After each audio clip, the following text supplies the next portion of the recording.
Throughout Elden Ring, we see examples of objects ripped entirely from the real world, such as many of the pillars of the in-game civilizations. Just like in our world, many of these ancient objects or motifs have been tarnished by the passage of time, or an event that changed the way they originally looked. For example, using modern technology, the Corinthian pillars, like those from the Temple of Apollo in our own world and others like it, have been shown to have once been resplendent, and that extends to the statues and cities themselves. I believe this is the same case as we see in Elden Ring, and these awe-inspiring civilizations were once bathed in colors. I demonstrated this in my last restoration video of Elden, where I revealed the already rainbow-colored stones used to construct the city, which you can see here. But Elden Ring takes it even a step further, and we see examples of biological organisms falling victim to this tarnishing or petrifying effect. For example, the plants in FLVER are being drained of their color via a petrification process. But even though this is happening, we can still see on them glimpses of their vibrant color from before transformation. And this isn't so dissimilar to the color difference we see between the standard and somber smithing stones. And so, if you've ever faced off against an ancient dragon, despite the barrage of dazzling red lightning, you'll no doubt have noticed the equally as eye-catching golden underside of their already unique wings. This gold only appears to show on the underside of their wings, with exception to the mightiest boulder stone,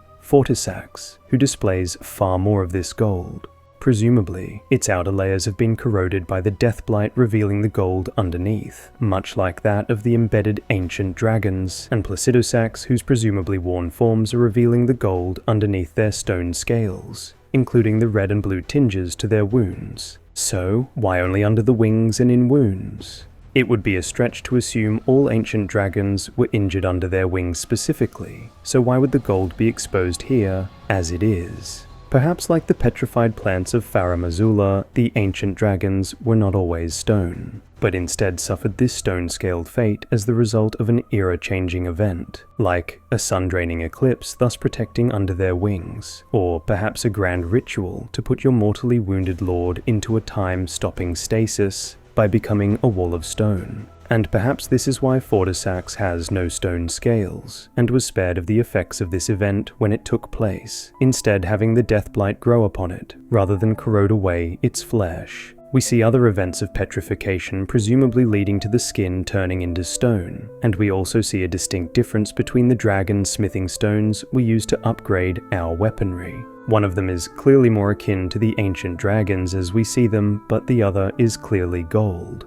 I think this is similar to the tarnishing, or fading, that we see in real-life ancient civilizations, and in Elden, which I explored in my previous restoration video. So, if this is the case, without further exploring the reasons why they may have been petrified or tarnished or drained of color, I have always wondered if the ancient dragons were initially meant to be golden, and if that were the case, what they would look like before this event that drained their color. And so, using the glimpses of gold we are given from the underside of their wings, as well as Fortissax's model without the deathblight, and the Generation 1 ancient dragons, I have restored the ancient dragons to their former glory, as best I could, before they were tarnished. Here are the results, which I made into mods for your download and enjoyment. I will run you through the methods I used, and my upcoming Dragonology video afterwards. Ever since I saw the dazzling gold of the mightiest boulder stone as it fought fearlessly against death itself to save its friend, I have always wondered what it would look like cured of the deathblight that infests it, what its shining gold would have looked like in its prime. And so it brings me great pleasure to present to you, Fortissax, the mightiest boulder stone, cured of deathblight.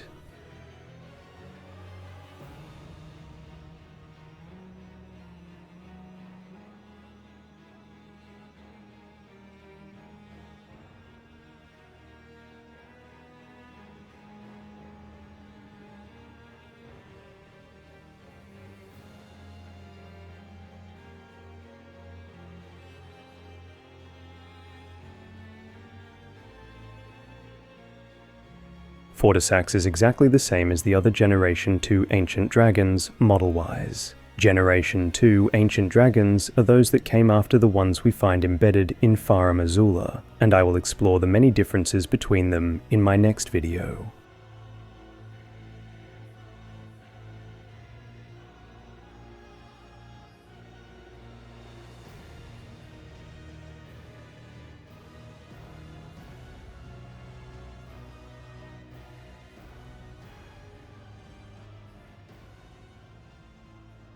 One of the numerous physiological differences we see between Generation 2 ancient dragons and the embedded Generation 1 ancient dragons is that the underside of the Generation 2 ancient dragon wings is a green tinge, unlike the Generation 1 ancient dragons and Fortissax, which have a red tinge.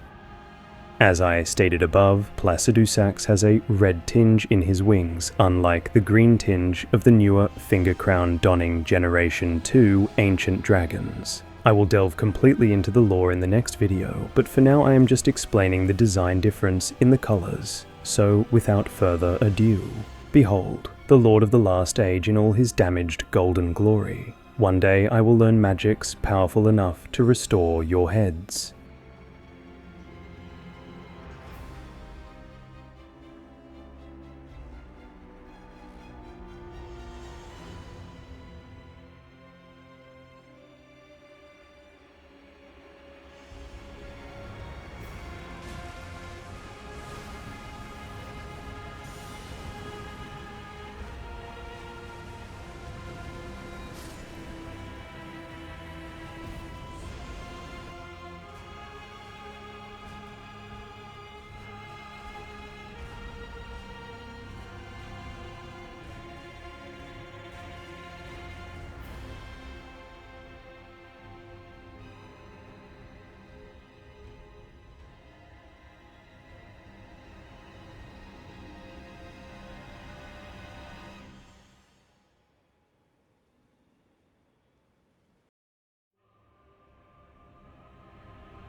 I have made the Golden Ancient Dragons into a mod, as well as the Rainbow Capital from my Lanedale restoration video. So you can download and drag these into your mod folder to play in the Rainbow Capital or against Golden Ancient Dragons at your own leisure.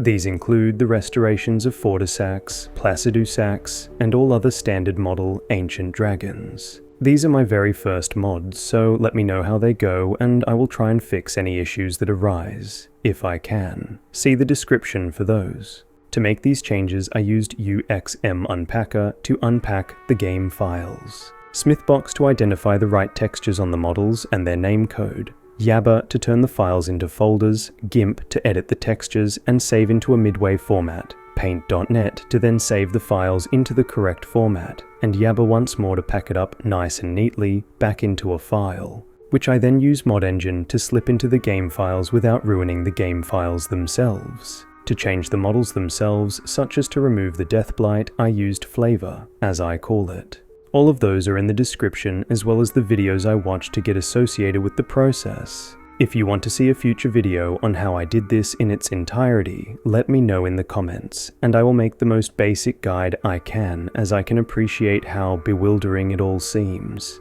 Trust me, when it clicks, and it will, it is very doable. My next video is an hour-and-a-half long deep dive into the ancient dragons, the difference in their generations, the meaning of their finger crown, and of course why they are gold, as well as much, much more. I will see you there, and we will explore the many draconic entities of Elden Ring, and attempt to unravel the timeline of the ancient dragons. Absolutely massive shout out to Benoon for the incredible thumbnails and beautiful shots of blighted Fortissax. You can see her channel here. She has some very compelling theories and, in my opinion, the very best cinematic shots you'll see in the lore community. Thank you to my patrons and YouTube members. Your contributions are like a direct gas line to my kitchen. You are a core element of the flames with which I cook.